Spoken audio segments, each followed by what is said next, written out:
வணக்கம். இன்னைக்கு ஒரு குட்டி கதை சொல்ல வந்திருக்கிறேங்க. இந்த குட்டி கதை எங்க நடக்குதா, ஒரு அரபு நாட்டுல. ஒரு அரபு நாட்டுல ஒரு ரொம்ப பணக்கார ஒரு குடும்பம் இருந்துச்சுங்களா. அந்த செல்வந்தருக்கு குழந்தையே இல்லையாம். அவங்க மனைவியும் அவங்களும் பார்க்காத வைத்தியம் கிடையாதாம், போகாத மசூதி கிடையாதுங்களாம்.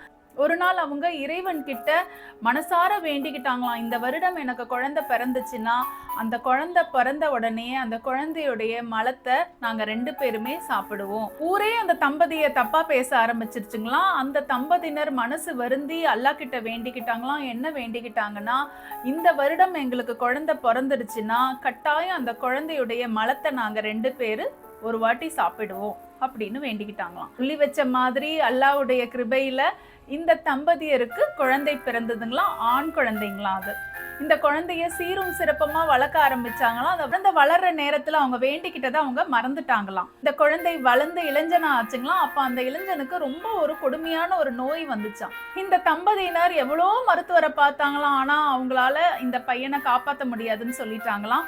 இந்த தம்பதியினர் 2 பேருமே இறைவனாகிய அல்லாஹ் கிட்ட மனமுருகி வேண்டாங்களாம். என்ன வேண்டாங்கன்னா, என்னுடைய மகனை திருப்பி கொடுத்துருங்க எப்படியாவதுன்னு வேண்டிக்கிற நேரத்துல தான் அவங்களுக்கு தோணுச்சா, அவங்க வேண்டிக்கிட்ட வாக்குறுதியை அவங்க செயல்படுத்தல. அதனாலதான் பையன் இப்படி ஆயிட்டான்னு ரொம்ப மனக்கவலைப்பட்டாங்களாம்.